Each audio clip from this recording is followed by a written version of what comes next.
مفتی طارق مسعود special. آپ کو پتہ نہیں ہوتا کہ یہ چیز آہستہ آہستہ آپ کے دماغ کو کیا کر رہی ہے، ہلکا ہلکا ڈیمیج۔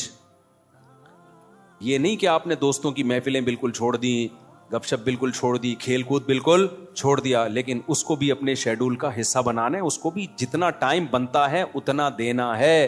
اب ہو یہ رہا ہے کہ کوئی پلاننگ نہیں ہے، کوئی روٹین نہیں ہے، تو ہم اپنی زندگی اپنی مرضی سے نہیں چلا رہے، ہمیں کوئی اور چلا رہا ہے، اور پتہ ہے کون ہے؟ اس کو پیار سے شیطان کہا جاتا ہے۔ ہمیں کون چلا رہا ہے؟ شیطان بتاتا ہے اب اڑ جا، کیونکہ سو سو کے اب تو تھک گیا ہے، تو ہم کہتے ہیں چلو بھائی اب اڑ جاتے ہیں۔ شیطان بتاتا ہے کہ دوبارہ سو جا۔ اتوار کو لوگ کیا کرتے ہیں چھٹی والے دن؟ 12 بجے سو کے اٹھیں گے، اس کے بعد حلوہ پوری وہ نہیں رش ہوتا، اتنا بھاری بھرکم ناشتہ کریں گے کہ آدھے گھنٹے بعد دوبارہ سے غنودگی شروع۔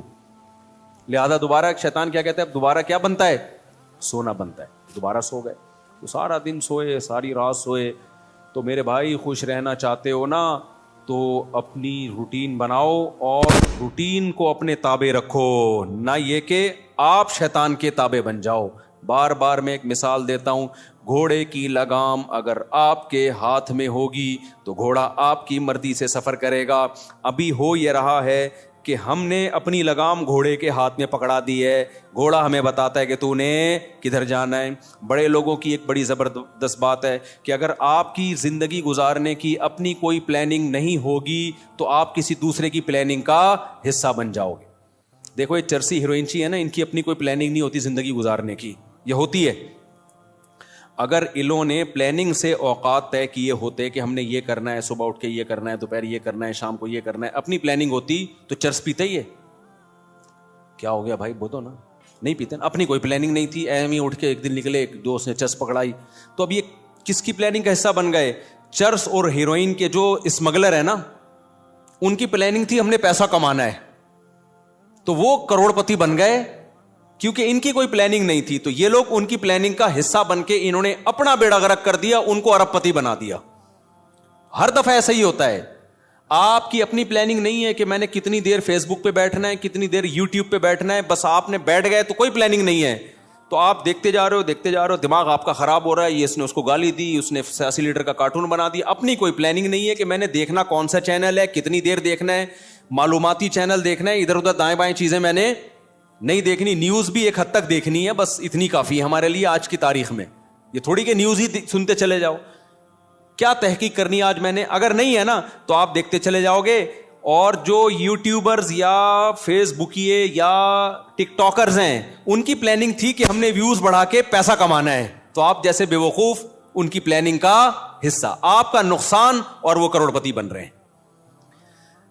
نہیں آئی بات؟ میرا خیال ہے دیکھو یوٹیوبرز ویورز کے لیے کیا کرتے ہیں، فلانے مولوی نے، مفتی طارق مسعود نے آج انجینئر کے پرخچے اڑا دیے، حالانکہ میں نے کہیں نہیں ایسے اڑائے ہوتے۔ وہ ایک دم وہ لگائے گا نا ایک وہ تھم نیل پہ، ابے تمہیں کیا کرنا ہے پرخچے اڑائے کہ نہیں اڑائے؟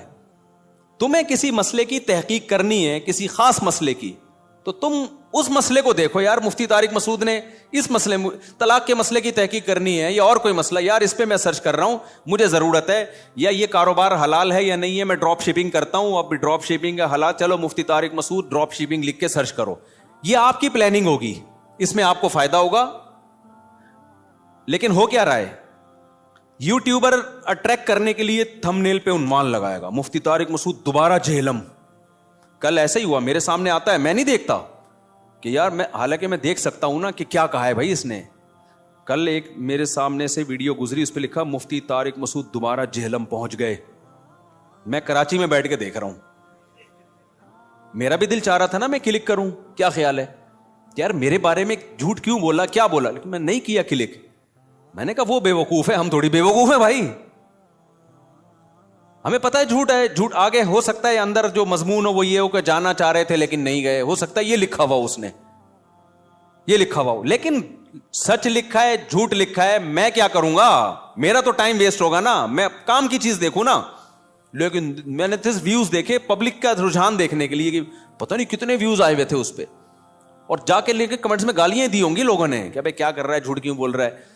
لیکن آپ کی جب اپنی کوئی پلاننگ نہیں ہوتی تو آپ دوسروں کی پلاننگ کا حصہ بن جاتے. اب یوٹیوبر کی پلاننگ تھی ویورز کے ذریعے پیسے کمانے, اس کو پتا ہے ایسا عنوان لگائیں گے تو دھڑا دھڑ ویوز آئیں گے, آپ کا ٹائم ویسٹ ہو رہا ہے. آپ نے جب دیکھا پہنچے تو ہیں نہیں, ٹھیک ہے نا, ایسی جھوٹ بولا ہوا اس نے, اس کے پیسے بن رہے ہیں اور آپ کا ٹائم ویسٹ, اور آپ ڈپریشن میں, پھر زبان گندی کر کے گالیاں کمنٹس میں الگ. تو ان تمام چیزوں کا آپ کو کچھ بھی حاصل نہیں ہوا, اس لیے کہ آپ کی پہلے سے کوئی پلاننگ تھی نہیں کہ کیا چیز دیکھنے کی ہے اور کیا چیز دیکھنے کی نہیں. آپ کی تھی نہیں, بس آپ نے جا کے. تو اصول یاد رکھو, آپ کی اپنا لائف اسٹائل نہیں ہوگا تو آپ ہمیشہ دوسرے کے لائف کا حصہ بن جاؤ, اس کی ترقی کا حصہ بن جاؤ گے. کیونکہ دیکھو شیطان ہر وقت پلاننگ میں لگا ہوا ہے. یا تو ہوتا نا شیطان بھی پلاننگ نہ کر رہا ہوتا, ہم بھی پلاننگ نہ کرتے, تو نہ ہمیں کوئی نقصان ہوتا نہ شیطان کو کوئی فائدہ ہوتا, نہ ہمیں فائدہ ہوتا نہ نقصان ہوتا. لیکن ہو یہ رہا ہے کہ ہم اگر پلاننگ نہیں کرتے تو ہماری پلاننگ کون کر دیتا ہے؟ شیطان. اس نے بنا کے بیٹھا ہوتا ہے, فارغ ترین آدمی ہے, تو اس کو اب اس کام میں لگاؤ. جو لوگ آپ نے دیکھا ہوگا محنتی ہوتے ہیں, سارا دن کام کاج میں مشغول رہتے ہیں, وہ خوش ہوتے ہیں, ہے یا نہیں؟ گھروں میں جو دو طرح کی خواتین ہوتی ہیں, ایک پھوڑ, نہ کام نہ کاج, کچن گندا پڑا ہوا ہے, واش روم پیمپر بچے کے اتارے یوں پھینک دیے. آپ دیکھنا ان خواتین کی طبیعت میں چڑچڑاپن بہت ہوتا ہے, جھنجھلانا. ذرا سے کوئی نصیحت کرو آگے سے جھنجھلا کے جواب ملے, ہر وقت ایسا لگتا ہے وہ توے پہ بیٹھی ہوئی ہے, خود بھی ٹینشن اور دوسرے کو بھی ٹینشن. لیکن آپ نے دیکھا گھروں میں جو خواتین بہت محنتی ہوتی ہیں, بچوں کی کیئر, شوہر کی مرضی کا خیال, گھر کو صاف ستھرا رکھنا ہر وقت, وہ خوش ہوتی ہیں. مردوں میں بھی ایسا ہی ہے. جتنے لڑکے آپ کے پوستی ہیں گھر کے اندر پڑے ہوئے کچھ نہیں کر رہے, ایسا لگے گا جیسے وہ توے پہ بیٹھے ہوئے ہیں. باپ کوئی نصیحت کرتا ہے ایک دم کیا ہو جاتے ہیں, وہ ہائپر ہو جاتے ہیں. آپ لوگوں نے خود بھی نوٹ کی ہے نا یہ بات. وجہ کیا ہے کہ جو آدمی کام کاج کی ٹینشن نہیں لیتا نا, تو اللہ اس کو اسٹریس میں ڈال دیتے ہیں. جو محنت کے کام نہیں کرتا اسٹریس میں ڈال دیتے ہیں اس کو, ہر وقت ٹینشن ہے, چڑچڑاپن پیدا ہوتا ہے. اور جو محنتی ہوتے ہیں صبح اٹھے ٹھک ٹھک ٹھک اپنے کام نمٹائے. میں اپنا بتا دوں, جس دن میں کوئی ٹاسک پوری کرتا ہوں کہ مجھے خیال ہوتا ہے آج میں نے یہ کام نمٹانا ہے, تو وہ نمٹا دیتا ہوں. خدا کی قسم ایسا سکون ملتا ہے نا کہ بیان نہیں کیا جا سکتا. وہ آپ بھی کر کے دیکھ لو. آپ ایک اسکیجول بناؤ کہ آج دن میں نے یہ سارے کام کرنے اور مغرب تک میں ان کاموں سے فارغ ہو جاؤں گا. دیکھو آپ کام کرنے کے بعد جب فراغت ہوگی آپ کو ایسا سکون ملے گا کہ آپ کو سکون کے لیے کسی ٹیبلٹ کی ضرورت نہیں رہے گی. تو آج کل ڈپریشن اور اسٹریس کی جو بیماریاں پھیل رہی ہیں اس کی ایک بہت بڑی وجہ بیکاری. بس ہر آدمی چاہتا ہے میں لائف کو انجوائے کروں, یوں کر کے بیٹھا رہوں, انجوائے کروں, پھر ٹک ٹاک دیکھتا رہے گا اور گھماتا رہے گا, دیکھ یہ والا دیکھ لیا, یہ والا دیکھ لیا. ہوتے ہوتے لاشعوری طور پر وہ آپ کے دماغ کو اندر سے ڈیمیج کر رہا ہے, آپ کو پتہ بھی نہیں ہوتا. اس میں سیاسی خبریں آ رہی ہیں, کوئی دوسرے کو گالی, وہ اس کو گالی, وہ فلانا ایسا, وہ ڈمکانا ایسا, کارٹون بنا کے سیاسی لیڈروں کے مذاق. آپ کو پتہ نہیں ہوتا کہ یہ چیز آہستہ آہستہ آپ کے دماغ کو کیا کر رہی ہے, ہلکا ہلکا ڈیمیج. تو یہ بہت اہم بات ہے. تو اپنے جو لائف اسٹائل کو چینج کریں, ان میں اس کی معمولات کی ابتدا کہاں سے ہوگی؟ نماز سے. سمجھتے ہوگے نہیں سمجھتے؟ تو نماز انسان کے نا کا شیڈول بنا دیتی ہے. ہم نے جتنے بڑے لوگوں کو دیکھا ہے وہ کیا کر رہے ہوتے ہیں, وہ اپنے ٹائمنگ کیسے فکس کرتے ہیں. کافر کیسے کرتے ہیں, 8 بجے یہ کرنا ہے, 9 بجے یہ, 10 بجے یہ, شام 4 بجے یہ. نمازی کیا کرتا ہے, فجر کے بعد کی یہ روٹین, فجر سے پہلے کی یہ روٹین, ظہر کے بعد کی, بولو نا یار, یہ روٹین, عصر کے بعد کی یہ روٹین, عصر سے پہلے کی یہ روٹین, مغرب کے بعد کی. اور یہ جو نمازوں کے ٹائم ہے نا, کمال کی بات پتہ ہے کیا ہے, یہ نیچرل ہے, گھڑی نیچرل نہیں ہے. نہیں آئی بات. سورج جب نکلتا اور غروب ہوتا ہے نا, تو فطری طور پر انسان کی باڈی کے اندر تبدیلیاں آ رہی ہوتی ہیں, فطری طور پر. تو اسلام چونکہ دین فطرت ہے نا, تو اس نے اوقات بھی کیسے رکھے ہیں, نیچر کے حساب سے رکھے ہیں. تو نمازوں کے حساب سے اپنے آپ کو فٹ کرو گے, زیادہ سکون رہے گا. کیونکہ دن کی روشنی میں انسان کا مزاج الگ طریقے سے کام کر رہا ہوتا ہے, رات کے اندھیرے میں الگ طریقے سے ہوتا ہے. تو اللہ نے کیا فرمایا کہ الا المصلین الذین هم علی صلاتهم دائمون، یہ لوگ نمازوں میں پابندی کرتے ہیں. تو آج سے عزم کرو کسی قیمت پہ بھی نماز انشاءاللہ ضائع نہیں کریں گے. اور سب سے زیادہ سکون اللہ نے فجر کی نماز میں رکھا ہے. تھوڑی سی ٹینشن ہے بھائی اٹھا لو، لیکن پڑھ کے جب سلام پھیرو گے نا آپ کو لگے گا یار آج تو ہٹو بچو ہو گیا ہے. ہمارے ایک دوست تھے، نمازی تھے لیکن اڑاتے بھی بہت تھے نمازیں نا. اب وہ بہت پرانی بات ہے، 15-20 سال پرانی بات، بالکل ینگ تھے تو نائٹ فال بھی ہو جاتا ہے جوان آدمی کو. ایک دن کیا ہوا، میں نے ان کو بولا بھائی آپ کو سفر میں حضر میں کہیں بھی یہ ہونا آپ نے غسل کر کے نماز پڑھنی ہے. وہ جاب کرتے تھے کسی کمپنی میں، انہوں نے کہا یار ادھر کہاں میں رات کو سوؤں اور نائٹ فال ہو جائے، کون غسل کرے گا، کیا ہے بھائی بڑی ٹینشن ہے یار. میں نے کہا یہ عزم کر لو کچھ بھی ہو آپ نے غسل کر کے نماز بولو پڑھنی، کچھ بھی ہو جائے. پانی کا انتظام کیسے کرنا ہے یہ آپ کا ہیڈک ہے، کرنا ہے. تو اللہ انہیں جزائے خیر دے، انہوں نے ہماری وصیت پر عمل کیا. ایک دن پھر انہوں نے ہمیں بتایا کہ سردیاں تھیں، غسل فرض ہو گیا، صبح پریشان ہوں کہاں سے پانی لے کر آیا، کہیں جنگل منگل میں ہو گیا کوئی پروجیکٹ ہوتا ہے نا، پانی لایا اور پھر کس طریقے سے میں نے بڑی ٹینشن میں سردی میں غسل کیا. کہتے ہیں خدا کی قسم اس کے بعد جو نماز پڑھی ہے، ان کے الفاظ ہیں، اتنا لطف اور اتنا مزہ آیا کہ اب میں آگے کہہ رہا ہوں ہٹو بچوں ہو گیا. یہ ہٹو بچوں ان کے نہیں تھے، یہ میرے الفاظ. اتنا مزہ آیا. تو انسان ٹینشن اٹھا کے جو کام کرتا ہے لطف اور مزہ بولو اسی میں ہے. چھٹی والے دن جب مزہ آتا ہے جب ورکنگ ڈیز کے بعد چھٹی آئے. روزانہ ہی اگر چھٹیاں ہوں تو مزہ آئے گا. ابے دیکھو سنڈے کو لوگوں کی چھٹی ہوتی ہے، ہم لوگ مدرسے میں تو جمعے کو ہوتی ہے. سنڈے کی چھٹی کا مزہ جب ہے جب منڈے کی چھٹی نہ ہو اور ٹیوزڈے کی بھی نہ ہو، وینسڈے کی بھی نہ ہو، تھرسڈے کی بھی نہ ہو، فرائیڈے کی بھی نہ ہو، تب جا کے سنڈے کی چھٹی کا مزہ آتا ہے. لیکن اگر ہر دن سنڈے ہے تو پھر کوئی بھی دن سنڈے نہیں ہے. نہیں آئی نا، یہی تو مسئلہ ہے. تو کچھ کرنے کے بعد جب چھٹی ہوتی ہے تو مزہ ہوتا ہے. چھٹی چل رہی ہے پاگل ہو جائے گا آدمی. ہمیں یاد ہے پورے سال میں نا مدرسے میں ہماری 2 مہینے کی چھٹیاں ہوتی تھیں، اب بھی 2 مہینے کی ہوتی ہیں. لیکن طالب علمی کے دور میں تو بہت ٹف لائف تھی ہماری، پورا ہفتہ مدرسے میں رہنا پڑتا تھا ہمیں. ہم لوگ جمعرات کو عصر کی نماز کے بعد نکلتے تھے، چھٹی ہوتی تھی جمعرات کو. عصر کے بعد 1.5 سے 2 گھنٹے میں گھر پہنچے، رات ہو گئی، 1 ہفتے بعد پہنچے، اور اگلے دن عصر ہم نے مدرسے میں پڑھنی ہوتی تھی. تو چند گھنٹے کی چھٹی. یہ روٹین جب پورے سال ہوگی تو جب 2 مہینے کی چھٹیاں آنے والی ہوں گی تو خوشی سے کیا عالم ہوگا، کیا عالم ہوگا نا خوشی سے. تو ایسی خوشی ہوتی تھی یار ابھی 2 مہینے تک بالکل ہی ویلے ہونے والے ہم. اتنی خوشی ہوتی تھی کہ 1 مہینہ پہلے سے خوشی میں نیند اڑ جاتی تھی کہ چھٹی آنے والی ہے. لیکن اس روٹین کے بعد، لیکن اگر یہ روٹین کے بعد وہ 2 مہینے کی چھٹی نہ آتی بلکہ چھٹی کے بعد چھٹی آتی تو سوائے اسٹریس اور ڈپریشن کے کچھ بھی حاصل بولو نہیں ہوتا. یہ میں پوری تقریر آپ کو سمجھانے کے لیے کر رہا ہوں کہ اپنے آپ کو پریشانیوں میں یعنی ورک کی ٹینشن میں، کاموں کی ٹینشنوں میں ڈالو گے تو سکون ملے گا. اور اگر صرف سکون کی خاطر فارغ رہنا سیکھو گے تو سکون نہیں ملے گا آپ کو. سکون ہمیشہ کام کے لوگوں کو ملتا ہے، خوش رہتے ہیں، بھاگتے دوڑتے لوگ ہمیشہ خوش رہتے ہیں. اور جو پڑے ہوئے ہیں ادھر گٹر کے ڈھکن پہ بیٹھ گئے، گپے مارنا شروع کر دی جیسے کراچی کے لونڈے لپاڑے کرتے ہیں، یہی ہو رہا ہے.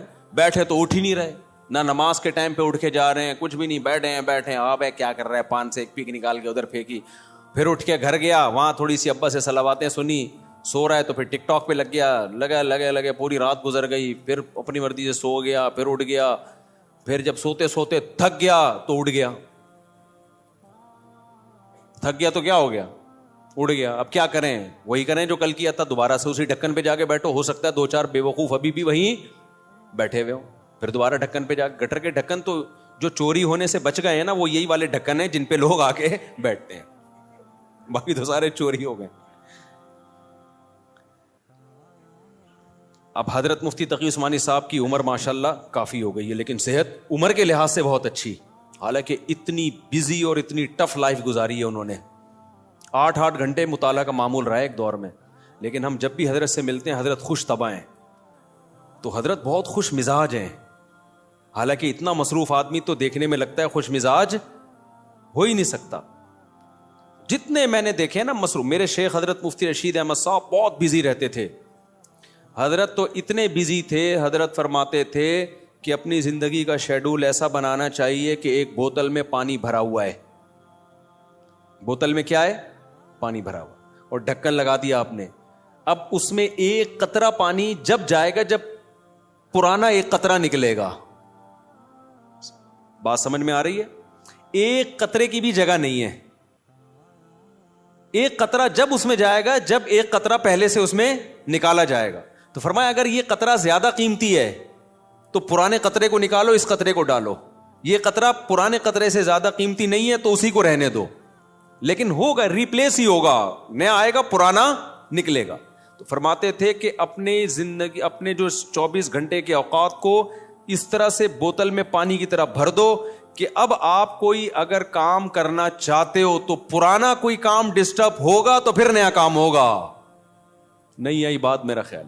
جیسے ابھی جو روٹین چل رہی ہے نا پبلک کی, وہی کیا چل رہی ہے, کوئی بھی نیا کام کرنا چاہیں تو کر سکتے ہیں کیونکہ پرانا کوئی کام کوئی کر ہی نہیں رہے. 10 کام مزید شروع کر سکتے ہیں کیونکہ فارغ ہی فارغ ہیں.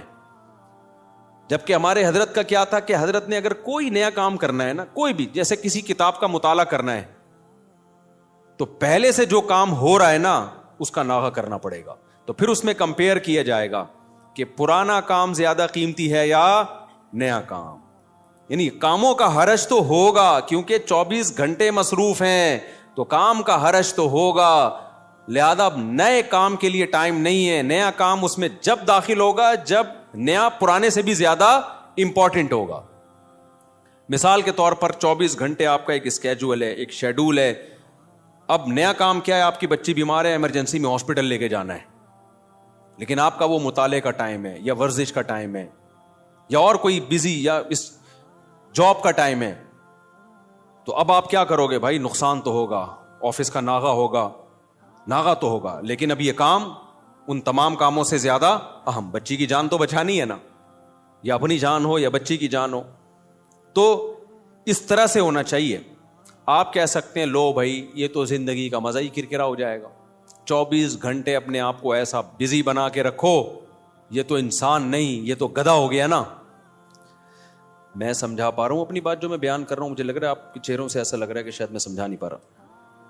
بھائی آپ کہیں گے کہ ہمیں اپنے آپ کو خوش رہنے کے لیے, شریعت پہ چلنے کے لیے 24 گھنٹے ہمیں اپنے آپ کو کیا رکھنا ہے, بزی رکھنا ہے. تو یہ تو انسان نہیں, یہ کیا ہو گیا بھائی, گدھا. تو گٹر کا ڈھکن کہاں گیا اس میں, تو زندگی کے مزہ ہی کرکرے ہو گئے. تو دیکھو 24 گھنٹے بزی رکھنے کا مطلب یہ نہیں ہے کہ مطالعے میں, پڑھائی میں اور ہر وقت ایسے کاموں میں جس سے تھکاوٹ ہی ہو, بلکہ اس میں تفریح بھی, وہ بھی ضروری کاموں میں داخل ہے. دوستوں سے کبھی کبھار بیٹھ کے گپ شپ بھی ان ضروری کاموں میں, کیونکہ دماغ کو فریش رکھنے کے لیے ضروری ہے کہ کبھی کبھار گٹر کے ڈھکن پہ جا کے بیٹھا کرے, تھوڑا ابے تبے کے ماحول میں دوست احباب سے بات چیت کر لیا کرے, تھوڑا سا ریلیکس رہے گا اور سوسائٹی میں ان رہے گا. کیونکہ جو بالکل سوسائٹی سے کٹ کے بالکل ہی پپو بن جاتے ہیں نا, وہ دنیا میں کسی کام کے نہیں رہتے, وہ کسی کام کے نہیں رہتے دنیا میں. لیکن اس کا ایک ٹائم ہو. میں اپنے دوستوں میں ایسے لوگوں کو جانتا ہوں, ہمارے ساتھ گپ شپ تھی ان کی گپ شپ بھی ٹائم سے ہوتی تھی. اس وقت وہ ہم آج وہ بہت بڑے عہدوں پہ پہنچے ہوئے ہیں. بھی چند دن پہلے ایک کا فون بھی آیا کہ آپ وہی طارق مسعود ہو جو ہمارے ساتھ کھیلا کرتے تھے, گپ شپ تھی. میں نے کہا ہاں. میں نے کہا آج کل کیا وہ بہت بڑا آفیسر بن چکا ہے, وہ نام نہیں بتاؤں گا میں, بہت بڑی فلم بن گیا بھائی وہ. لیکن اس کی روٹین کیا تھی مجھے یاد ہے. اس کی روٹین یہ تھی کہ بیٹھے ہیں نا دوست احباب تھڑے پر, ہاں ہاں ہی چل رہا ہے. ٹائم دیکھا یار 1 گھنٹہ ہو گیا بس, یا آدھا گھنٹہ ہو گیا, کہتے میرا اسٹڈی ٹائم شروع ہو گیا. اتنے نیک بچے کراچی میں پائے نہیں جاتے, لیکن وہ تھا. یہ بات کر رہا ہوں جب ہم 16-17 سال کے تھے. اس وقت گپے مار رہے ہیں. ایسے بھی نہیں ہے کہ گپ شپ ہی نہ ہو دوستوں کے ساتھ, یہ بھی نہیں ہے. اور یہ بھی نہیں ہے کہ بیٹھے ہیں تو بیٹھے ہی ہیں, نا نا نا نا. اس نے ٹائم ایک بنایا ہوا تھا, گھر کا ماحول ایسا تھا نا. تو اب آ کے بیٹھے, ابھی گپ شپ شروع کر دی, اور بھائی ہاں ہو ہی باتیں, کرکٹ ہم ساتھ کھیلا کرتے تھے, کرکٹ کی باتیں چل رہی ہیں, گپ شپ ہو رہی ہے. یار میرا اسٹڈی ٹائم شروع ہو رہا ہے, میں جا رہا ہوں. ہم کہتے تھے یار عجیب انسان ہے بھائی, اتنا نیک آدمی, اتنا نیک آدمی. تو یہ ہے, تو اپنے جو لائف اسٹائل کو چینج کریں, ان میں اس کی معمولات کی ابتدا کہاں سے ہوگی؟ نماز سے. سمجھتے ہو گے نہیں سمجھتے؟ ابتدا کہاں سے ہوگی یار؟ سب سے پہلے کیا کرنا ہے؟ نماز ٹھیک کرنی ہے. اب شیطان دوسرا حملہ کرے گا آپ کے اوپر, کیونکہ شیطان سے بڑی فلم اس کائنات میں پیدا نہیں ہوئی ہے. شیطان کہے گا ٹھیک ہے پہلے نماز تو شروع کر لے, پھر باقی چیزیں چرس بات میں چھوڑ دینا. اور یہ جو گٹر کے ڈھکن پر پوری رات بیٹھا رہتا ہے, یا انٹرنیٹ پر 6 گھنٹے بیٹھا رہتا ہے, ہر وقت ٹک ٹاک پہ بیٹھا رہتا ہے, یہ اگلے اسٹیپ میں. پہلے نماز, تو نہ نماز صحیح ہوگی نہ اگلا اسٹیپ شروع ہوگا. یہ ایسا ہی ہے جیسے ہم کہتے تھے ہفتے کے دن سے ہم پڑھائی شروع کریں گے. 1 جنوری, اگلے سال کی 1 جنوری سے. وہ 1 جنوری کبھی آتی ہے؟ یا 1 محرم کبھی آتا ہے؟ وہ کبھی بھی نہیں آئے گا. جب جنوری آئے گی نا, آپ بولو کہ اسلامی سال سے کروں نا, 1 محرم سے کروں گا, میں مسلمان ہوں, میں انگریز تھوڑی ہوں. نہ وہ 1 محرم کبھی آئے گا, نہ وہ 1 جنوری. حافظوں کو نا پہلا پارا بہت پکا یاد ہوتا ہے, پتہ ہے کیوں؟ حافظوں کو جوش اٹھتا ہے, یار کچا ہوتا جا رہا ہے, اب دوبارہ سے یاد کرو. تو پہلے پارے سے شروع کرتے ہیں, اس کے بعد جوش ٹھنڈا ہو جاتا ہے, پھر بھولنا شروع کر دیتے ہیں, پھر ناغے کرتے ہیں. پھر کئی دنوں کے بعد خیال ہوتا ہے یار قرآن بھولتا جا رہا ہوں, دوبارہ شروع کرو, پھر پہلا پارا. تو پہلا پکا ہو جاتا ہے, باقی سارا ایسے کہ ایسے ہی رہتا. تو اس لیے پلاننگ میں یہ ہو کہ سب سے پہلے نماز کو مضبوط کرنا ہے, لیکن یہ نہ ہو کہ جب تک نماز ٹھیک نہیں ہوگی باقی چیزیں ٹھیک نہیں ہیں. سب چیزوں کو ایک ساتھ ٹھیک کرنا ہے, سمجھ رہے ہو؟ جس نے یہ کیا نا پہلے یہ پھر وہ, تو نہ یہ ہوگا اور نہ وہ ہوگا. اور ہر کام میں ایکسیلنسی پیدا کرنے کی کوشش تو کرنا ہے, لیکن اگر نہ ہو تو اس کام کو چھوڑنا نہیں ہے, گرتے پڑتے کرنا ہے. آپ نے نیت کر لی, جیسے نمازی بننا چاہتے ہو نا, تو نیت کرنی پڑے گی میں 40 دن تکبیر اولیٰ سے نماز پڑھوں گا, ایک نماز بھی میں 40 دن تک تکبیر اولیٰ سے نہیں چھوڑوں گا. یہ ہے ایکسیلنسی. لیکن اب کیا ہوگا, 2-4 دن کے بعد تھوڑا جوش ہلکا ہوا, ایک دن تکبیر تحریمہ کا ناغہ ہو گیا, تکبیر اولیٰ کا ناغہ ہو گیا, یہ نماز کا ناغہ ہو گیا. شیطان کہے گا تیرے بس کا نہیں ہے, اب نہیں ہو سکتا. شیطان سے بولو میں نے ریکارڈ تو بنانا ہی نہیں ہے بھائی, ہو گیا نا دوبارہ سے شروع کر دوں میں, کیا خیال ہے؟ کیونکہ یہ انسان کے ساتھ ہوتا ہے, بہت مشکل ہے بھائی بالکل ایک دم سے ایکوریٹ ہو جانا. گرتے پڑتے ہی لوگ اللہ کی طرف جاتے ہیں.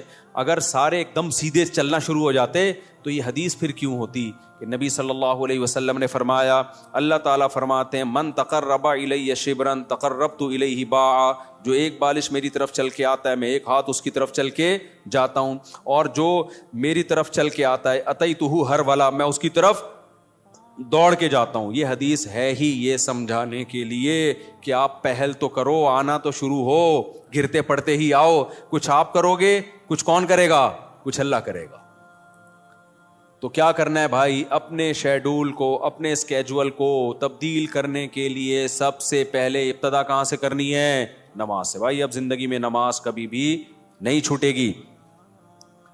اب نماز میں اپنے آپ کو پابند کرنے کے لیے چند چیزیں ہیں. سب سے پہلا کام کیا کرنا ہے, ایک دم سے قضاء عمری شروع نہ کرو, زیادہ بوجھ ہو جائے گا. قضاء عمری تو پڑھنا لازم ہے, لیکن پہلے تھوڑا سا اپنے آپ کو ادا نمازوں کا عادی بنا لو. 40 دن تو بناؤ نا کم از کم عادی, پھر اس کے بعد قضاء عمری شروع کرو. ایک دم سے زیادہ بوجھ آ گیا تو نہ ادھر کے رہو گے نہ ادھر کے رہو گے.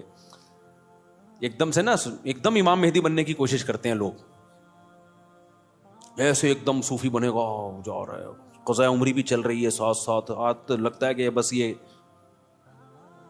کہاں پہنچ گیا ہے. وہ بخار ہوتا ہے, چند دنوں میں وہ کافور ہو جاتا ہے, اڑ جاتا ہے وہ.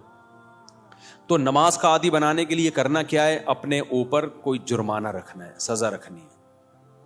بھائی مجھ سے اگر فجر کی نماز چھوٹ گئی تو اس دن ناشتہ بولو نہیں کروں گا. ناشتہ اسی دن ہوگا جس دن فجر کی نماز ہوگی. سزا دو اپنے آپ کو. حکیم اختر صاحب رحمہ اللہ تعالی فرمایا کرتے تھے, یہ کتنی بڑی بے غیرتی ہے کہ اللہ نے کہا تھا نماز پڑھو فجر کی, آپ اللہ کا حکم آپ سے اتنا سا پورا نہیں ہوا اور صبح پراٹھے کھانے کے لیے ناشتے پہ بیٹھ جاتے.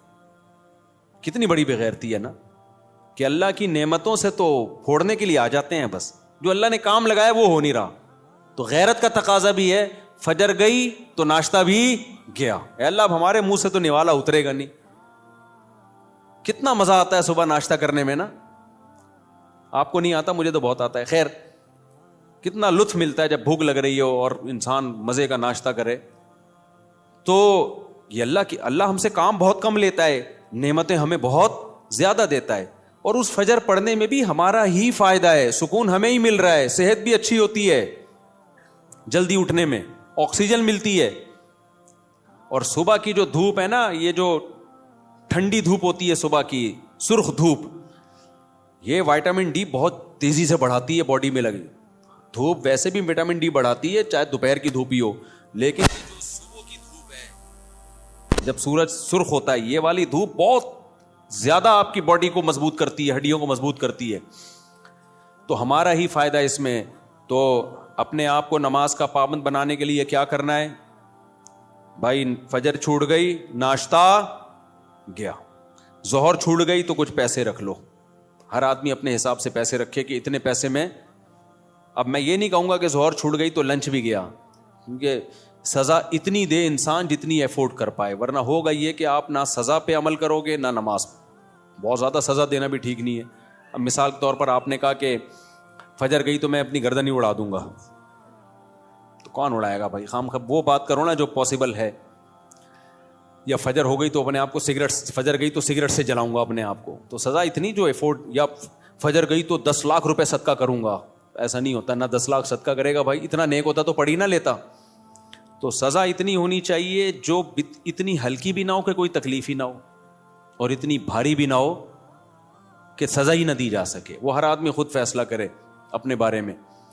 تو اور نبی صلی اللہ علیہ وسلم نے ارشاد فرمایا, دیکھو اسلام میں جتنی فضیلت نماز کی ہے کسی حکم کی اتنی فضیلت نہیں ہے. آپ صلی اللہ علیہ وسلم نے فرمایا, دیکھو قیامت کے دن جب اللہ کا دربار لگے گا, ہم دنیا میں جب کوئی بڑی مجلس ہوتی ہے تو ایسی محفل میں جہاں کوئی حاکم وزیر اعظم آیا ہوا ہو, ہر ایک کی کوشش ہوتی ہے آگے. ڈاکٹر ذاکر نائک کا جب پروگرام, کتنے لوگ یار ہمیں آگے سیٹ مل جائے, ہمیں آگے سیٹ مل جائے. تو یہ تو کچھ بھی نہیں ہے بھائی. اصل تو وہ دربار ہوگا جو اللہ کا لگے گا قیامت کے دن. تو اس میں جس کو آگے سیٹ ملے گی نا, حقیقت میں وہ واقعی فخر کرے گا.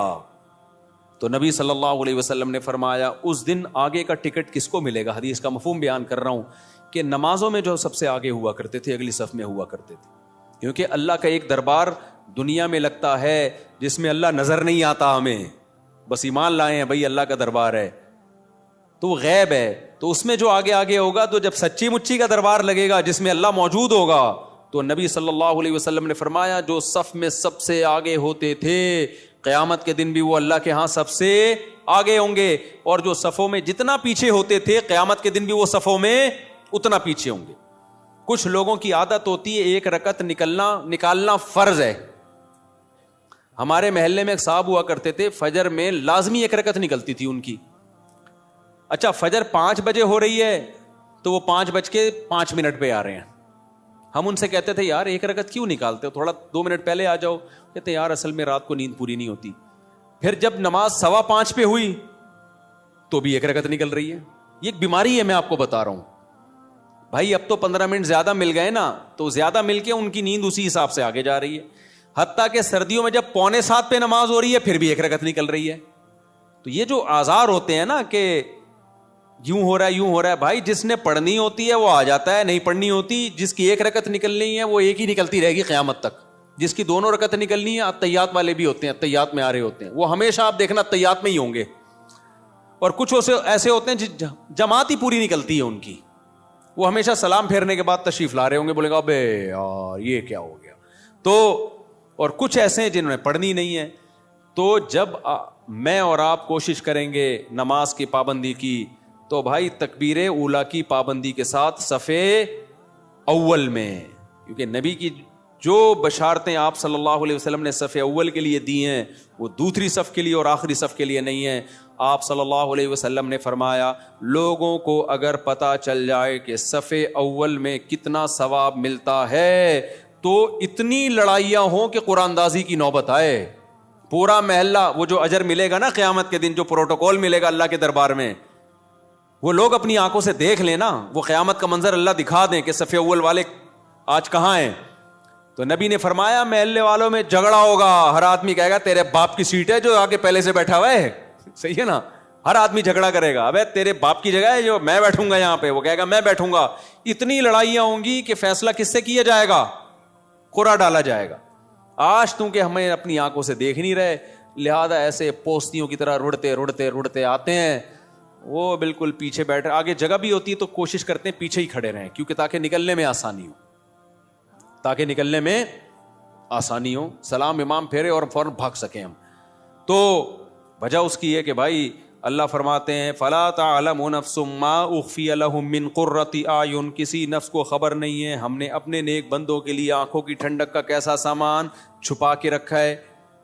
تو جو نیک بندوں کے لیے آنکھوں کی ٹھنڈک کا اللہ نے سامان چھپایا ہے, اللہ وہ اگر دکھا دے تو میرے بھائی پھر ہمیں ان تقریروں کی ضرورت نہیں رہے گی. ہم میں سے ہر شخص کوشش کرے گا نماز میں پہلے سے آئے. اچھا, جن کو پہلے آنے کی عادت ہوتی ہے نا, ان کو پھر سکون ہی نہیں ملتا بعد میں آنے سے. ہم اپنی مسجد میں دیکھ رہا ہوں, مجھے یہاں 18 سال ہو گئے, 18 سال ہو گئے مجھے یہاں پہ. تو میں 18 سال سے جن کو دیکھ رہا ہوں نا 10 منٹ پہلے آتے ہیں وہ نماز میں, آج بھی وہ نماز میں 10 منٹ پہلے آتے ہیں. حالانکہ وہ بوڑھے ہو گئے, ہارٹ کے مسائل, شوگر کے مسائل, 20 بیماریاں, بے ساکیوں سے آ رہے ہوں گے, لیکن آئیں گے 10 منٹ پہلے ہی. کیوں؟ وہ کہتے ہیں یار یہ کیسی نماز ہے, سکون تو جب ہی ملتا ہے پہلے سے آگے بیٹھو, سنتیں آرام سے پڑھو. ایسے بھی یہاں بزرگ تھے جو گھٹنے جواب دے گئے, لیکن آ رہے ہیں 15, انتقال ہو گیا ان کا, اللہ مغفرت فرمائے. پھر جب میں ان کی عیادت کے لیے گھر گیا تو کہتے ہیں بھائی مفتی صاحب بس اتنی دعا کرو کہ جو مسجد کی جماعت ہے نا وہ نہ, کیونکہ ساری زندگی ہم نے صف اول میں نماز پڑھی ہے, اب کوئی غم نہیں ہے سوائے اس کے کہ مسجد کی جماعت چھوٹ گئی ہم سے, مسجد کی ہم سے جماعت چھوٹ گئی. تو یہ نشہ ہے میرے بھائی, سمجھ رہے ہو؟ صف اول میں نماز پڑھنے کا کیا ہے؟ یہ نشہ ہے, جس کو لگ جائے وہ بڑھاپے میں بھی نہیں چھوٹتا. ہمارے حضرت مفتی رشید احمد صاحب بھی بہت زیادہ تکبیر اولیٰ کے پابند تھے, آخری عمر میں ان کے بھی کو بھی ظاہر ہے ایک ایج ہوتی ہے.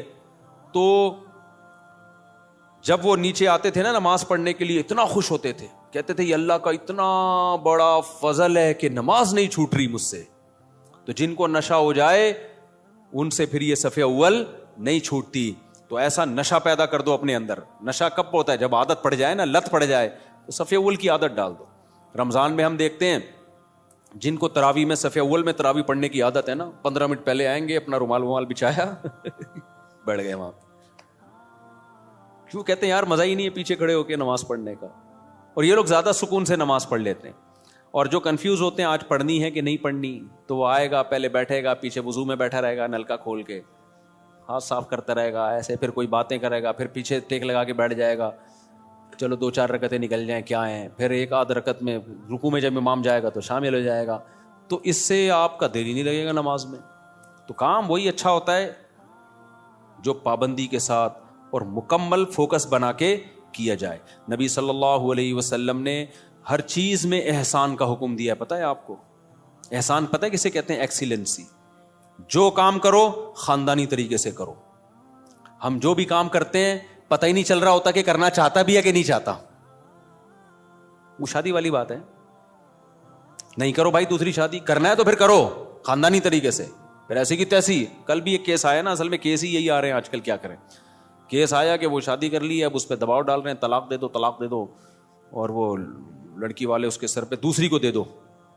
تو میں نے کہا کرنا ہی نہیں تھا جب دم نہیں تھا, جو کر لیا تو بولا جاؤ تمہاری ایسی. اب میں نے کہا اگر ڈر گیا نا, کنفیوز ہو گیا یار دوسری کو چھوڑوں نہیں چھوڑوں, میں نے کہا اس سے ڈپریشن میں جائے گا. کام تو کر لیا, اب بول بھائی میرے ٹکڑے کر دو, مجھے بم سے اڑا دو. میں نے کہا اس میں سکون ملے گا. میں نے کہا دیکھو میں تمہیں سمجھا رہا ہوں, سکون مل رہا ہے نا؟ کہتے ہیں ہاں مل رہا ہے. میں نے کہا اس سے مطلب یہ سکون اسی میں ہے. ہو گیا ایسی کی تیسی. ہم لوگ بولیں گے 2 نمبر ہے, بولے ہم 2 نمبر ہیں. لوگ بولیں گے برا آدمی, بولے ہم ہیں, ہم کب کام ہے, بہت نیک آدمی ہے.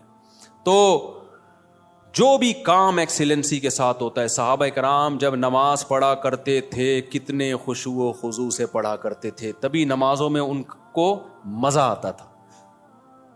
ہم نماز پڑھ رہے ہوتے ہیں, مسجد کی طرف آ رہے ہوتے ہیں ایسے جیسے قبر سے مردے کو اکھاڑا جا رہا ہے, بستر سے ایسے اٹھتے ہیں, مسجد میں ایسے آتے ہیں جیسے پولیس جیل کی طرف لے کے جا رہی ہے. پھر وہاں بیٹھے ہوتے ہیں بار بار, کبھی یوں کر کے دیکھ رہے ہیں, کبھی پیچھے مڑ مڑ کے امام کو دیکھ رہے ہیں کہ آ کیوں نہیں رہا. بھائی تمیز سے منہ نیچے کرے بیٹھ جاؤ, 30 سیکنڈ لیٹ ہو جائے گی نا نماز زیادہ سے زیادہ. پھر سلام کے بعد فوراً ایک دم نا ایسے جیسے توے پہ بٹھایا ہوا ہے, ہلنا شروع ہو جائے گا کہ اٹھوں کیسے میں یہاں سے. سکون سے نبی صلی اللہ علیہ وسلم نے فرمایا جتنی دیر انسان نماز کے انتظار میں ہوتا ہے اللہ کی ہاں اتنی دیر نماز ہی کی حالت میں ہوتا ہے, وہ اس کو نماز کا ثواب ملتا رہتا ہے, اس کو نماز کا ثواب ملتا رہتا ہے. اور جتنی دور سے چل کے آئے گا, آپ صلی اللہ علیہ وسلم نے فرمایا ہر قدم پہ اللہ ایک نیکی دیں گے اور ایک گناہ اس کا معاف کریں گے. کتنے فضائل ہیں میرے بھائی نماز پڑھنے کے. نبی صلی اللہ علیہ وسلم نے فرمایا, کیا پیاری حدیث ہے یار, اس سے تو بڑا مزہ آتا ہے. نبی نے فرمایا کہ میری امت قیامت کے دن اپنی چہروں کی سفیدی سے پہچانی جائے گی, کیونکہ اتنا وضو کیا ہوگا نا اس نے زندگی میں. اب جو 15 سال کی عمر سے نماز پڑھ رہا ہے, 15 دفعہ روزانہ دن میں منہ دھوتا ہے کہ نہیں دھوتا. اور یہ وہ منہ کا واش کرنا نہیں ہے جو گورے واش کرتے ہیں, یہ عبادت کے طور پہ منہ کا دھونا ہے. یہ جو ہم چہرہ دھوتے ہیں دن میں 15 دفعہ, بازو دھوتے ہیں دن میں 15 دفعہ, پاؤں دھوتے ہیں دن میں 15 دفعہ, 3 دفعہ دھویا جاتا ہے نا. تو یہ صرف واشنگ نہیں ہے کہ سروس ہو رہی ہے آپ کی, یہ دھونا بطور عادت ہے یا عبادت کے طور پر ہے؟ بتاؤ. یہ عبادت کے طور پہ دھویا جا رہا ہے, منہ اللہ نے حکم دیا. تو آپ سوچو جس نے 40 سال 50 سال اللہ کے حکم پہ دن میں 15 دفعہ منہ دھویا ہوگا, تو کیا اس کے چہرے پہ کوئی ایسی علامت نہیں ہوگی جس سے پتا چل جائے کہ اس کا چہرہ دوسرے چہروں سے بہت پاکیزہ ہے؟ کیونکہ اس بار بار منہ دھونے سے جو منہ کے گناہ ہیں, بازوؤں کے گناہ ہیں, پاؤں کے گناہ ہیں, وہ دھل رہے ہیں, ان میں روحانیت پیدا ہو رہی ہے, نورانیت پیدا ہو رہی ہے. یہ نورانیت دنیا کی آنکھوں سے نظر نہیں آتی, لیکن یہ نورانیت قیامت کے دن اللہ ایسی آنکھیں دے دیں گے جس سے لوگوں کو یہ نورانیت نظر آنا شروع ہو جائے گی. غرم محجلین, آپ نے فرمایا کہ اتنا واضح ہوں گے نا اہل اسلام قیامت کے دن جو نمازی تھے, اتنے واضح ہوں گے نا ان کے چہرے, فرمایا جیسے سارے سیاہ گھوڑے ہوں اور ان میں ایک سفید پیشانی والا گھوڑا ہو اور اس کے سفید پاؤں ہو. گھوڑوں میں یہ بڑی خوبصورتی سمجھی جاتی تھی کہ مکمل سیاہ ہو لیکن پیشانی کیا ہو, سفید, اور پاؤں کیا ہو, سفید. صرف پاؤں میں سفیدی کے نشانے سے گھوڑے میں بڑا حسن پیدا ہوتا ہے.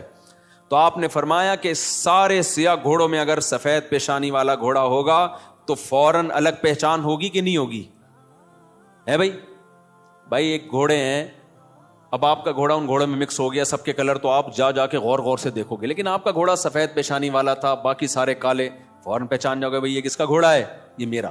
تو نبی نے فرمایا میں اپنے امتیوں کو پہچاننے میں کوئی کنفیوژن نہیں ہوگی, کیونکہ وضو کی کثرت کی وجہ سے سب کے چہرے نورانی ہوں گے, سفید ہوں گے, سب کے بازو کیا ہوں گے, نورانی اور سفید. جتنا ایریا وضو میں کور ہوتا ہے نا سارا سفید ہوگا. سفید کا مطلب نور نکل رہا ہوگا اس سے, نورانی چہرے ہوں گے. تو یہ ہلکی چیز نہیں ہے بھائی نماز کا قائم کرنا. شاعر اسلام میں سے دیکھو, ہر مذہب کا کوئی خاص نشان ہوتا ہے جس سے پتہ چل جاتا ہے یہ آدمی اس مذہب سے بلونگ کرتا ہے. ہوتا ہے کہ نہیں ہوتا؟ ہندو عورتوں کے یہاں کیا ہوتی ہے, بولو, ٹیکا بندیا ہوتی ہے نا, تو جس عورت کی ہوتی ہے ہمیں فوراً پتہ چل جاتا ہے یہ کیا ہے بھائی. منہ سے بولنے پر گورنمنٹ نے پابندی لگائی ہے تو ٹھیک ہے بھائی, جس خاتون کے یہاں ٹیکا ہوتا ہے 99% چانس ہوتا ہے کہ یہ کیا ہے, ہندو ہے, ہندوؤں کا کلچر ہے. یہاں سلیب لٹکا ہوا ہے تو فوراً پتہ چل جاتا ہے بھائی یہ کیا ہے, یہ عیسائی ہے. خاص علامات ہوتی ہیں ان کی. اور اسی طرح یہودیوں کی ایک خاص کیپ ہوتی ہے, اتنی سی کیپ یہاں رکھی ہوئی ہوتی ہے, ماشاءاللہ داڑیاں تو ایک اچھا کام کرتے ہیں, بڑی داڑھی رکھتے ہیں, چھوٹی سی یہاں کیپ ہوگی, خاص ڈریس ہوتا ہے ان کا. پہلے تو ہمیں یہودی کہیں نظر ہی نہیں آئے تھے کراچی میں. اب دنیا میں ٹریولنگ ہوتی ہے تو بہت سارے, میں تو بعض دفعہ دم کروانے جانے لگا تھا, میں نے کچھ لگ رہا ہے بخاری کے کوئی استاذ بیٹھے ہوئے, اتنے داڑھی کی وجہ سے ویسے چہرہ تو نورانی ہو ہی جاتا ہے, اتنی بڑی بڑی داڑھی. امریکہ میں اور کینیڈا میں, تو جاپان میں بھی میں نے دیکھے, تو میں سمجھا کہ کوئی بخاری پڑھانے والے مدرسے کے استاذ ہیں. میں نے کہا جا کے دم کراتا ہوں. انہوں نے کہا رکھ کے چماڑ لگے گا, دم نہیں کرانا بھائی, یہ یہودی. تو ہانگ کانگ میں دیکھے ہم نے اتنی بڑی بڑی داڑھیوں والے یہودی. تو اس لیے میں غامدی صاحب سے کہتا ہوں کہ یہودیوں سے عبرت حاصل کرو. یہودیوں کا مذہب اتنا پرانا, پھر بھی داڑھی کا انکار نہیں کیا اب تک انہوں نے. اتنے لبرل, اتنے سیکولر ہو گئے کیونکہ تورات میں داڑھی لکھی ہوئی ہے. موسیٰ علیہ السلام کی تعلیمات میں تھا داڑھی بڑھاؤ. تو کتنا کچھ یہودیوں نے اپنے دین کو چینج کر لیا, داڑھی اپنے مذہب سے نہیں نکال سکے. اور ہمارے مسلمان اسکالر, جبکہ ہمارے پاس نبی کی بخاری مسلم کی صحیح حدیث ہیں, آف اللحا, داڑیاں بڑھاؤ. خود نبی کی داڑھی, اور حکم دیا جا رہا ہے رکھو نہیں بڑھاؤ. تبھی کم از کم 1 مٹھی واجب ہے, اس لیے کہ بڑھانے کا حکم ہے. اگر 1 مٹھی سے بھی کم ہوگی تو بڑی بھی تھوڑی ہوگی. پھر وہ اہل حدیث تو اس کی ظاہر پر عمل کرتے ہیں کہ بھائی بڑھاؤ. اچھا, اس میں لوگ اہل حدیثوں کا مذاق اڑاتے ہیں, اتنی بڑی بڑی داڑیاں. میں کہ تم مذاق مت اڑاؤ. وجہ اس کی ہے کہ بہرحال وہ کس کا سہارا لے رہے ہیں؟ حدیث کا سہارا لے رہے ہیں. آف اللحا, کیونکہ کسی صحیح حدیث میں ہمیں داڑھی چھوٹی کرنے کا حکم نہیں ملتا. تو اس لیے اب کسی کا مذاق اڑانا اس بیس پہ کہ وہ بڑی داڑیاں رکھ رہے ہیں اور یہ غلط ہے بھائی. وہ اس میں سہارا کس کا لے رہے ہیں؟ نبی کی حدیث کا. آف اللحا, چھوڑ دو اپنے حال پہ. ہم عبداللہ بن عمر کے قول سے استدلال کرتے ہیں, ان کے عمل سے, کہ وہ 1 مٹھی سے زیادہ کاٹ دیا کرتے تھے اور صحابہ نے کسی پر ان پر اعتراض نہیں کیا. تو یہ گنجائش ہے. تو لیکن نص تو ہے نا بہرحال ان کے پاس, تو اس میں مذاق نہیں بنتا کہ آپ مذاق اڑانا شروع کر دیں یا کسی کی نیت پہ شک کرنا شروع کر دیں. بہرحال اسلام میں حکم داڑھی کاٹنے کا نہیں ہے, کس کا ہے؟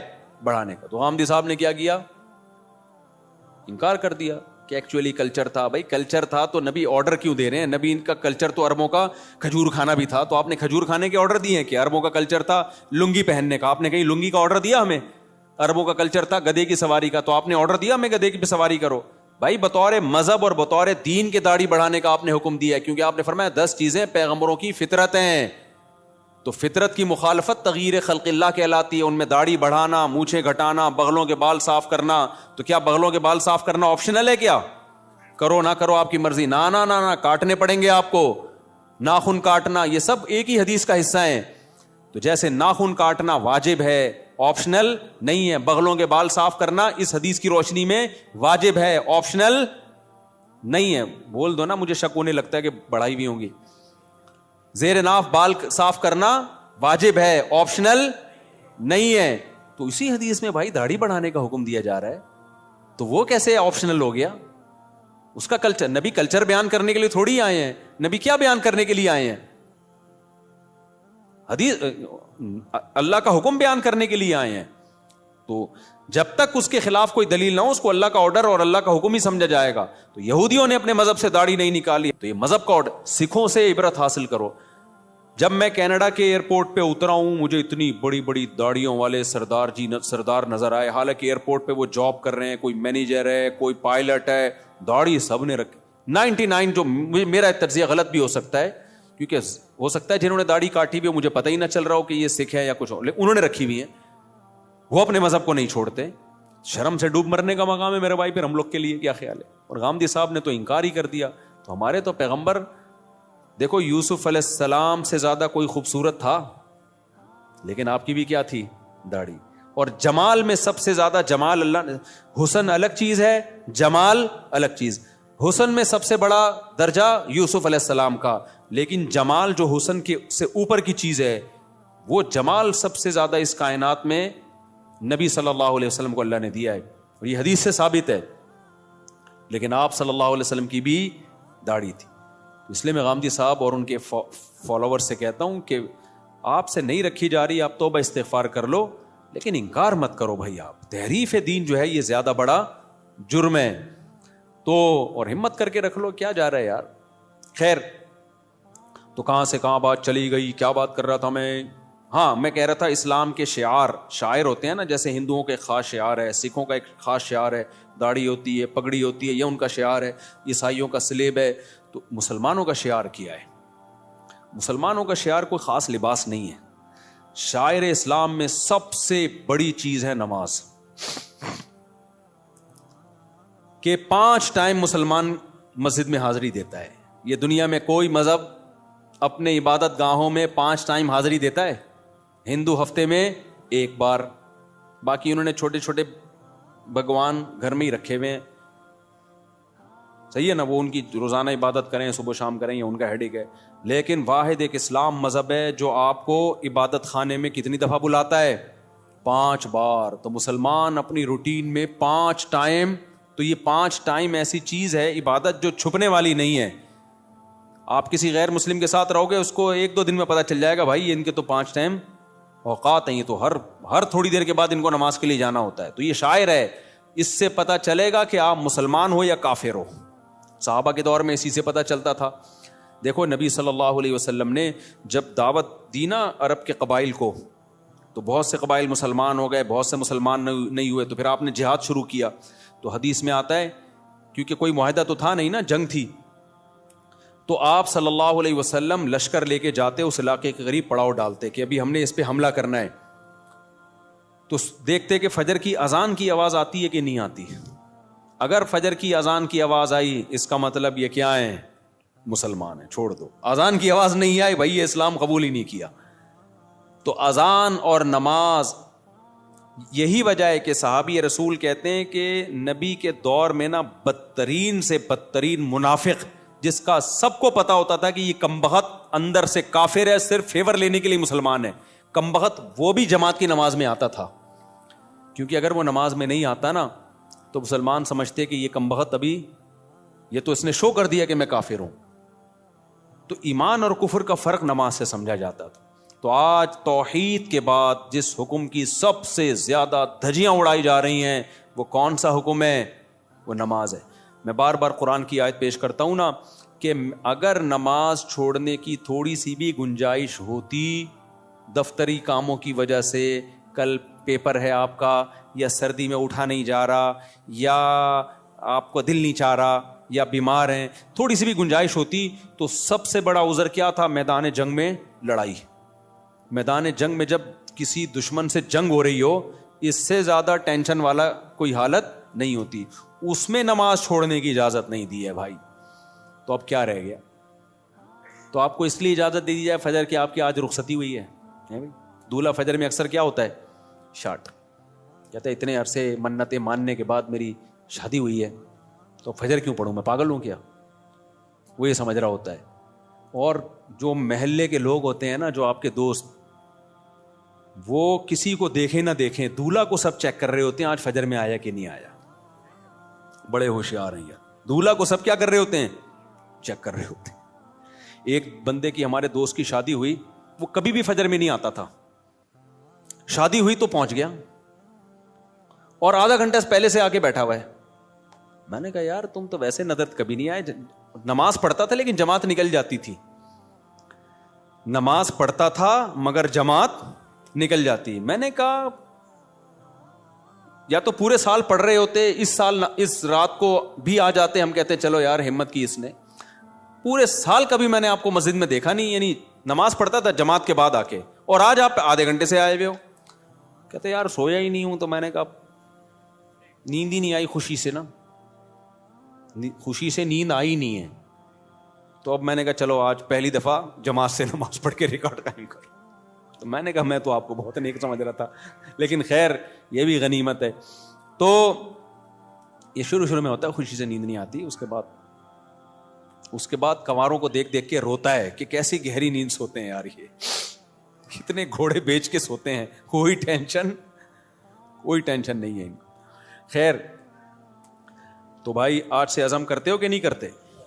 سفر ہو, حضر ہو, لڑائی ہو, جھگڑا ہو, پہلے سے پلاننگ کرنی ہے. کیونکہ قرآن نے نماز پڑھنے کا حکم نہیں دیا. یحافظون, حفاظت کا مطلب جس چیز کی حفاظت کرنی ہوتی ہے پہلے سے پلاننگ کرنی پڑتی ہے نا, یا اینڈ ٹائم پہ کرتے ہو. دیکھو بینک سے آپ کو 1 کروڑ روپے لے کے نکلنا ہے, اب یہ حفاظت کرنی ہے کہ نہیں کرنی؟ تو آپ نے کیا کیا, بینک سے 1 کروڑ روپے لیے, لے کے باہر آئے, سڑک پہ آ کے سوچ رہے ہو کہ اس کی میں نے حفاظت کیسے کرنی ہے. کیا خیال ہے؟ کیونکہ آپ نے سن لیا تھا کہ 1 کروڑ روپے کی ہم نے حفاظت کرنی ہے, لہذا نکالے, باہر نکلے, اور ابھی شاپر میں پڑے ہوئے. اب آپ کہہ رہے ہو یار میں حفاظت اس کی کرنی ہے, میں نے پلاننگ کرنی ہے. ہو جائے گی حفاظت, کیونکہ ڈاکو پہلے سے پلاننگ کر چکا ہوگا. کہ کچھ بے وقوف ایسے ہوتے ہیں جو پیسے لے کے نکلتے ہیں, نکلنے کے بعد سوچ رہے ہوتے ہیں ان کو کہاں رکھنا ہے ہم نے. تو ایسے لوگوں کی حماقت سے ڈاکو فائدہ اٹھاتے ہیں. تو آپ نے جب حفاظت کرنی ہوتی ہے تو پلاننگ پہلے سے, یار 1 کروڑ کا چیک کے کیش لے کے نکلنا ہے میں نے, تو پہلے سے سوچو کہاں سے نکلوں, کن کو ساتھ لے کے جاؤں, کون سا شاپر ہوگا, بلیک کلر کا شاپر ہوگا, اور اس شاپر میں جوتے ہوں گے, اور جوتے کے اوپر ٹوپیاں ہوں گی, اور مسواکیں ہوں گی, اور خود بھی دھوتی بنیان, تاکہ دیکھنے میں لگے کہ یہ بھیک مانگنے گیا تھا بینک میں, دھکے دے کے نکال دیا گیا اس کو. ہمارے ایک دوست ہیں دبئی میں, ارب پتی تاجر ہے نا, وہ ڈائمنڈ کا بڑا بزنس ہے. وہ لوگ ڈائمنڈ لے کر آتے ہیں افریقہ سے, افریقہ میں ڈائمنڈ نکلتا ہے نا, وہاں بڑی لڑائی ہے, اتنے سے ڈائمنڈ کروڑوں روپے کا ہوتا ہے. میں نے کہا لاتے کیسے ہو؟ کہتے ہیں بھائی بڑی محنت کرنی پڑتی, ہم جاتے ہیں, حالانکہ اتنا بڑا تاجر ہے وہ دبئی میں, اس کی بہت, میں نے جا کے دیکھا اس کا بزنس نا. تو کہتے ہیں ہم ایسے جاتے ہیں افریقہ کے جہاں پر یہ ڈائمنڈ نکلتا ہے نا, ہم دھوتی پہنتے ہیں, اوپر پھٹا ہوا بنیان, ایسے لگتا ہے کہ بیچارے کو 2 ٹائم سے کھانے کو روٹی نہیں ملی. کہہ رہے ہیں ایسے جا رہے ہوتے ہیں خراما بالکل غریبوں والا, لوگ سلام کر رہے ہوتے ہیں, ہو سکتا ہے کوئی 5 روپے ڈال دیتا ہو جیب میں, یار یہ میری طرف سے, منہ بھی ایسا بناتے ہیں کہ لگے کہ کبھی کھانے کو ملا ہی نہیں ہے اس کو. اور کہتے ہیں جو اگلا ہوتا ہے نا, جو ہمیں ڈائمنڈ دیتا ہے, وہ بھی ایسا ہی ہوتا ہے, اسے دیکھ کے بھی کوئی یہ نہیں کہہ سکتا کہ اس کی دھوتی میں ڈائمنڈ رکھا ہوا ہے. ایسے کہتے ہیں پارسل ہوتا ہے, وہاں سے آتا ہے, یہاں سے لیا کسی کو, کیونکہ اگر یہ جائیں نا لینڈ کروزر میں بیٹھ کے 3 پیس سوٹ اور ٹائی میں, تو ڈاکوؤں کو پتہ چل جائے گا کہ یہاں خربوزے خریدنے نہیں آیا ہے. صحیح ہے. تو پلاننگ پہلے سے کرنی پڑتی ہے جب چیز قیمتی ہوتی ہے. بینک سے پیسے لینے تو پہلے سے پلاننگ, یار یہ کیش اماؤنٹ لے کے نکلوں گا کیسے میں, کون سے راستے سے جانا ہے, کس گاڑی میں جانا ہے. اور سونے کے تاجر جو میرے جاننے والے ہیں وہ ایسے ہی کرتے ہیں, وہ کہتے ہیں ہم پھٹپٹی سی بائک, اب ایسا نہ ہو ڈاکو پھٹپٹی بائکوں کو لوٹنا شروع کر دیں اس چکر میں. کہہ رہے ہم جب زیادہ گولڈ لے کے جاتے ہیں ایسی پٹپٹی سی بائک ہوتی ہے, اور بالکل ہی ایسے ہولیا ہوتا ہے, جا رہے ہوتے ہیں, کوئی بھی نہیں روکتا ہمیں. تو کیا ہوتا ہے, یہ نماز کی بھی حفاظت کے لیے پہلے سے پلاننگ کرنی پڑے گی. اب سفر ہے آپ کا, ٹرین میں جانا ہے, جہاز میں جانا ہے, پہلے سے بھائی نماز کیسے پڑھوں گا. اب جیسے میرا سفر ہوتا ہے نا, تو میں کیا کرتا ہوں, عصر کی نماز اگر ایئرپورٹ پہ ہے, مجھے پتا ہے مغرب جہاز میں ہوگی, تو بھائی جہاز میں وضو کرنا بڑا مسئلہ ہے, تو واش روم سے پہلے فارغ ہو جاؤ, عصر کا وضو مغرب میں چلانا ہے. اب پلاننگ پہلے سے نہیں ہوگی تو عصر کا وضو کر کے نماز پڑھ کے بیٹھ گئے, تھوڑی دیر میں پیشاب آنا شروع ہو گیا. اب جہاز میں اٹھ کے جانا, پھر واش روم یوز کرنا, پھر وضو کرنا, آسان کام نہیں ہے بھائی. بعض دفعہ وہ اٹھ رہی, سیٹ بیلٹ لگا کے بیٹھو بھائی جہاز میں, جہاز ان ٹربل. صحیح ہے نا, یا ابھی سیٹ بیلٹ کھولنے کا آرڈر ہی نہیں آیا تو نماز قضا ہونے کا خطرہ ہوتا ہے. پھر کتنے بج کے کتنے منٹ پہ جہاز میں نے بتایا تھا نا, ایک حلال ٹرپ کے نام سے ایک ایپ آئی ہے. اچھا, اس پہ لوگوں کے کمنٹس تھے کہ مفتی صاحب کو حلال ٹرپ والوں نے پیسے دیے ہوئے ہیں. اللہ کی قسم اٹھا کے بولتا ہوں, حلال ٹرپ کے فرشتوں کو بھی خبر نہیں ہے. صحیح ہے, نہ اس کمپنی نے مجھے 1 روپیہ بھی نہیں دیا, نہ میں نے ان سے پوچھا. مجھے تو چونکہ وہ ایک اچھی ایپ لگی, بھائی نماز ضائع ہونے سے بچانے کے لیے نمازوں کی ٹائمنگ جہازوں میں اس سے پتہ چل جاتی ہے, اس لیے میں نے بتا دیا. تو اگر وہ مجھ سے ایگریمنٹ کرتے نا تو میں تو اناؤنسمنٹ کرتا ہی نہیں پھر, کیونکہ پھر میرے اوپر سوالیہ نشان ہوتا, میرا اپنا ضمیر ملامت کرتا, بھائی تو پیسوں کے چکر میں لوگوں کو گائیڈ کر رہا ہے, نماز کا منجن بیچ رہا ہے تو نماز کے نام پہ. تو چونکہ کوئی ایسا کوئی ایگریمنٹ ہی نہیں ہے, تو میں نے فائدے کی چیز ہے. اور بھی بہت ساری ایپ ہوں گی, یہ ایپ مجھے لگی بہتر ہے. تو پہلے سے پلاننگ کرو. فجر پڑھنی ہے تو رات کو جلدی سونا پڑے گا, سمجھ رہے ہو. تو یہ ساری, تو اللہ نے فرمایا کہ آدھی ڈپریشن آپ کی اس سے دور ہو جائے گی, آپ کو زندگی میں لطف آنا شروع ہوگا, مزہ آنا شروع ہوگا. پھر اللہ سے تعلق جیسے جیسے بنے گا, جتنا مضبوط ہوگا, زندگی میں سکون بڑھتا چلا جائے گا. اللہ تعالیٰ سمجھنے کی, عمل کی توفیق عطا فرمائے.